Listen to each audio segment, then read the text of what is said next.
सभी को जय कृष्ण। समय का अभाव है, समय की भी मर्यादा रखना है। अध्यात्म इतना वास्ट सब्जेक्ट है।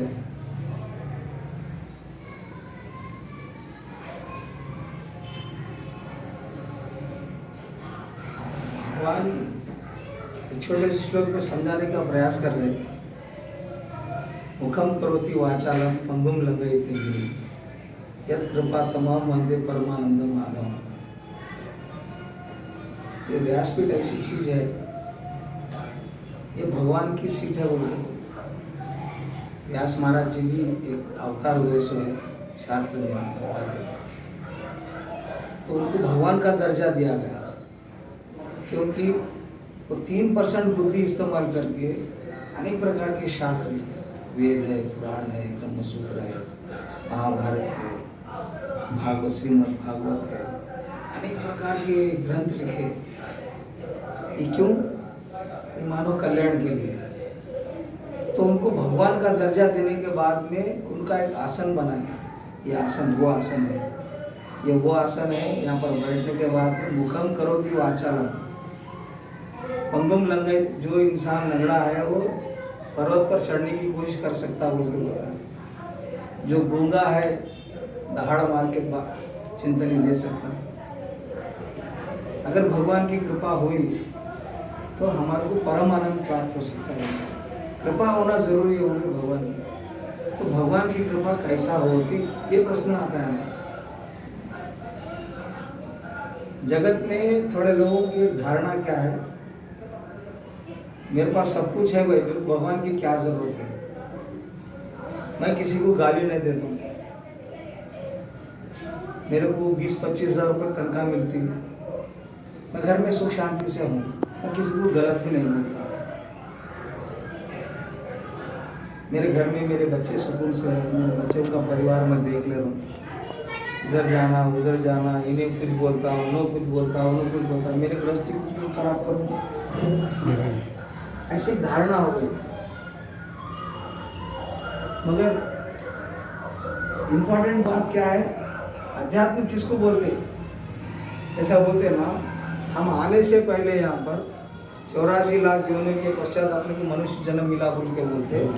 तो उस वहाँ पर जो सो माता के गर्भ से हम भगवान से प्रार्थना करके उनको प्रॉमिस करके आए बोल के बोलते। देखो बेटा, जब तुम जा रहे यहाँ पर भगवान की कृपा से तुम जो है सो नर के सर का जी के नर से नारायण बनने का प्रयास करो बोलकर, तो जब भी तुम्हारे को परमानेंट आनंद मिलता बोलकर, परमानंद माधवम। तो जब तुम्हारे को भगवान की कृपा मिलती, अगर तुम जाके तुम गलत कामा करेंगे, गलत भी क्या है, मेरे परिवार को पालना गलत थोड़ी है, मेरे परिवार को ऐश्वर्य देना गलत थोड़ी है। मगर वो ऐश्वर्य के लिए जो पैसे कमाना है, वो कैसा कमाना, वो कैसे कमाने से हमारे को क्या प्रभाव हो रहा, ये बहुत सोचना जरूरी है। इसीलिए कराग्रह से लक्ष्मी बोले, इंसान सही मेहनत से अगर सही कमाया तो उसको किसी प्रकार का द्वेष क्लेश नहीं आ रहा बोलते हो। अगर अपनी कमाई में किसी प्रकार का अनेक प्रकार के क्लेश के कारण अपने को पैसा आ रहा बोले, तो उसका प्रभाव भी अपने शरीर पर गिर रहा बोल के बताए। तो वो चीज़ों को क्लियर करने के लिए भगवान के विधि विधान के हिसाब से चलो बोलकर भगवान बोले। भगवान भगवत गीता में बोले, श्रीमद् भागवत में बोले, रामायण में बोले, वेदों का सार अपने महाभारत में बोले। ये समझने का प्रयास करो बोल के बोले। वो सतयुग में, त्रेता में, द्वापर में, अनेक प्रकार के युगों में लाखों साल की उम्र रहने के पश्चात भी अनेक प्रकार की सिद्धियां प्राप्त कर लिए लोगों ने।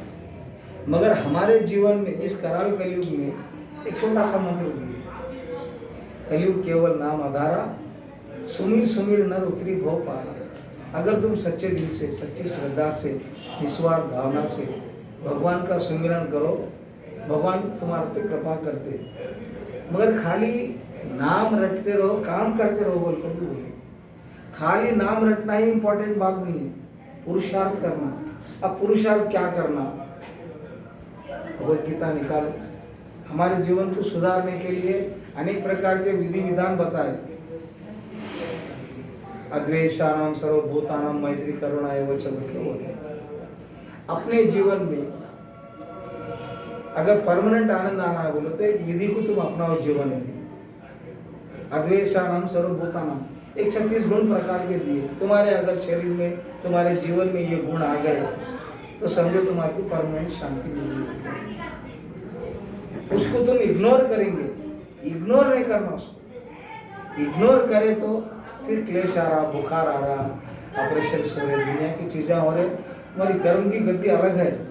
बोलते अदस्य और प्रसन्नता शाखा गुण प्रवृद्धा विषय प्रवाह अदस्य मूलान संतानी कर्मानुबंधिनी मनुष्य लोग बोले। ये अपना जन्म खाली इसी जन्म में आए सो नहीं, हम हजारों लाखों साल से, लाखों जन्म से परिवर्तित होते होते होते होते होते हमारे मनुष्य का जन्म हुआ। इतने भाग्यशाली। अरे देवता लोग भी परेशान है। हमारे को सही अगर परमानेंट आनंद मिलने के लिए हमारे को मनुष्य बनना पड़ेगा बोल के बोलो, तो मनुष्य बनने के लिए वो स्वर्ग से नीचे आने का प्रयास कर रहे, क्योंकि पृथ्वी के लोक में ही मनुष्य का जन्म होता। मनुष्य का जन्म होने के पश्चात हमारे को नर से नारायण होने की शक्ति उसमें मिल गई। भले ही हम अनेक प्रकार की सिद्धियां प्राप्त करके स्वर्ग में आ गए। स्वर्ग में कैसा है, किसी प्रकार का कोई दुख नहीं है, कोई उम्र बढ़ती नहीं, करती नहीं, खाली सुकून से आना, ऐसा है। परंतु जब अपना जो अकाउंट खत्म होने के पश्चात जब फिर रिवर्स पृथ्वी पर आ जा रहे, फिर वही मृत्यु लोक में आके परेशान हो जा रहे।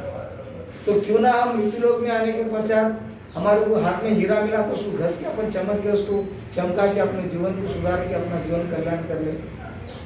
ये सोचने के लिए भगवत गीता में अनेक प्रकार के शास्त्रों में लिखा हुआ है। तुम निकालो उसको, अद्वेषानाम सर्वभूतानाम। ये क्या है?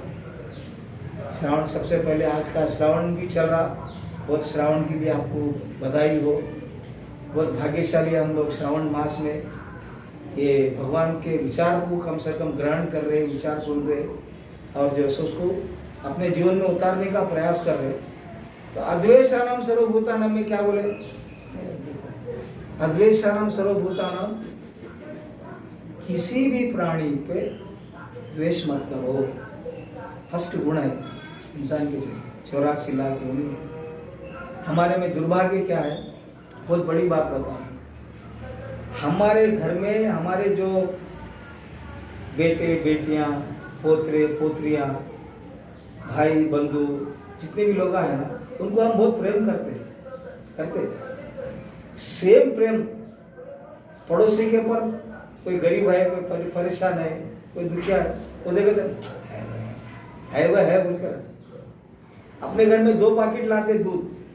क्यों बोलते? हमारे को पूर्ति होना भाई। एक दिन अगर एक शाम के टाइम पे हमारे को चाय की जरूरत पड़ी, अगर दूध ले रहा तो दिल मचल जाता। मैं इतना कमा रहा हूँ, इतना 2 पैकेट दे रहा हूँ, फिर भी मेरे को दूध नहीं रखेगा चाय के लिए बोल के इतना गुस्सा है।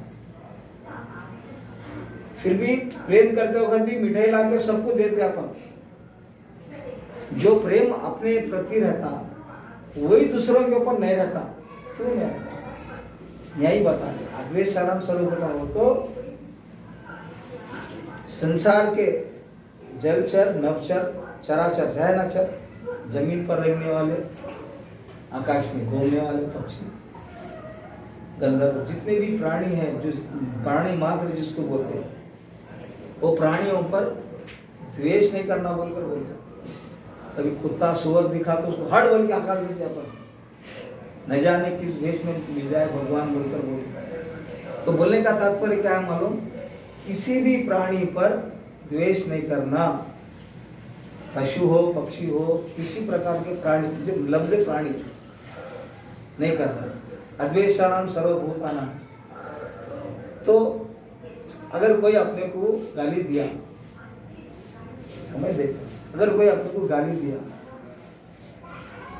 ना हक गाली दिया, बिल्कुल समझ में नहीं आया सर का, अपन कुछ करे नहीं, कुछ भी नहीं, तो हमारा मन इतना विचलित हो जाता, ऐसा कैसा गाली दिया, ताकतवर है सब।